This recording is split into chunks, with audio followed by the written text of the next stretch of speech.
Welcome to week 2, Education 310. Let's take a few minutes and talk about what's in store for this week. It's kind of a transition week. Hopefully, we're getting some information about field placements if you are still waiting for yours. And if you don't need a field placement, then you should already be working on a couple of pieces that we're going to talk about today. But if you're not in the field yet because you are waiting on a placement from me or from Dr. Godwin, then it is okay that you don't have some of these pieces finished yet, but they will be finished once you're placed.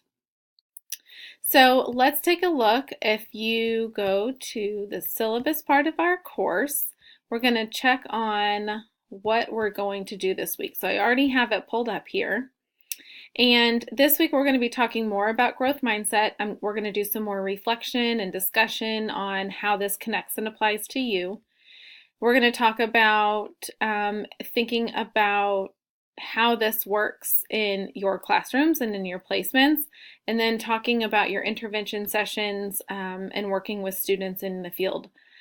So we have a couple pieces and a couple pieces that are new this week. We're going to continue reading your growth mindset book and working through your interactive notebook. You have your field experience journal, and now we're introducing your data and assessment project part 1, and then of course your discussion board.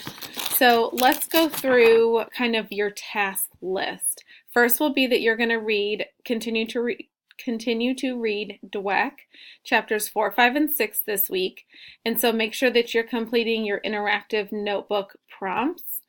So again, if you go back into your weekly content, I think everyone has sent me theirs, but just to make sure, if you haven't, you need your interactive notebook. And you're going to go to week 2 to look at the reflective questions. And so I wanted to make it so that our discussion board questions were kind of more general and more what connections are you making to your placement or your profession. And then your interactive notebook is more personal, just in case anyone was not comfortable with sharing these pieces of information. So for each chapter, I have one question that I would like for you to reflect on. This is kind of the middle of the book where it's applying growth mindset in different fields. And so now we're talking about what that looks like in the world of athletics and what it looks like in business and, what it looks like not just thinking about it in a school setting, because it's most definitely not just about a school setting. So make sure that you read chapters 4, 5, and 6 and complete your week 2 prompts here in your interactive notebook. Also, we need to make sure that we are completing your discussion board post. So I'm going to go to your discussion board here. So for week 2, this is talking about just kind of your connection using this protocol, the CASH protocol. So after you read chapters 4, 5, and 6, you're working on your interactive notebook. And you're going to come in here and you're going to respond to these questions. Remember that you post your response and then you reply to at least 2 colleagues. So using the CASH protocol, you're going to make a cognitive connection, an affective connection, a surprise element, and kind of a help. So first you're going to respond, I learned whatever you learned from those chapters. I'm feeling, I was surprised by, and I have a question about. And so feel free to pull from any of those 3 chapters as you respond. You can choose something from each one if one in particular connects. So just share with us kind of what your takeaways were for these 3 chapters as we kind of take it out of the context of the school. Also remember that you have your field experience notebook. Okay, so now we've talked about our book study. We're continuing to read the middle of our growth mindset book. You're working on your interactive notebook and the discussion board. Now we're going to come back and look at your field experience notebook. Remember that this is the same prompt every week. You're just kind of digging a little deeper and seeing what else that you can find. So again, this is one of those things that if you are not in the field, I know that you cannot do this yet. And so that is okay for right now. If you are in the field, if you're already a TA or you already have been placed because of another class that you're taking, then you should be doing this. And so you are going to work on answering the week 2. Again, it's the same as every other week, but just responding. So give us a little bit of information about what's going on in your school and in your visit this week. How is that related to what we're learning in class? What assessments are happening? And so make sure that you are responding. I'm not necessarily going to give you a page length, but just make sure you make a note of these requirements here, that you have a certain font, which this text box should all be set up for. So just tell me a little bit about what's going on in your field experience. So now we're going to dig into the data and assessment project a little bit. And the first thing that we need to do is get to know what placement you're at and get to know who's in your classroom. So again, this is another piece that if you don't have a placement yet, you cannot do yet, and I understand that. If you are in a placement or if you are a TA, this context for learning is something that you can go ahead and do. So you are going to complete this information, giving me a background of what your setting is. So tell me where you're teaching, tell me any kind of special features or district requirements that you may be working with or you may hear about from your cooperating teacher. So make sure that you're answering those questions. And please make it thorough. I'm interested to see what the settings are that you guys are working in. Also, how much time is devoted to literacy in your classroom? So you guys are all elementary, probably. If you're another content area, then tie it to your content area. But if you're elementary, you're going to be looking at literacy instruction. And so you're going to answer those questions depending on what program of study you're on. Then here is really where the detail comes in. So you're going to give me your grade level and your students broke down by gender. And then you're going to have a conversation with your clinical teacher about these pieces. So what are the needs of the students in your classroom? And so this will help you be able to know the students that you may potentially be working with. And so we want to know how many gifted learners are there, exceptional children in the classroom, ELL students, and then those who are struggling readers. So they may not be identified and may not have an IEP, but they may be struggling below level. And then so you're going to share that information. Do not give any confidential information. I do not need names. I just need to know the number and then kind of what that looks like, what that sounds like. And then any students with IEPs or 504s would go right here, and the same. I'm not having any confidential information here, so you would share just a few details of what those IEPs and 504s look like. So this is really the first piece of your data and assessment project, so that needs to be completed. Then you're going to jump into part 1, and this is something that you're going to complete as well. And so this will be typed up in a separate document that will be turned in.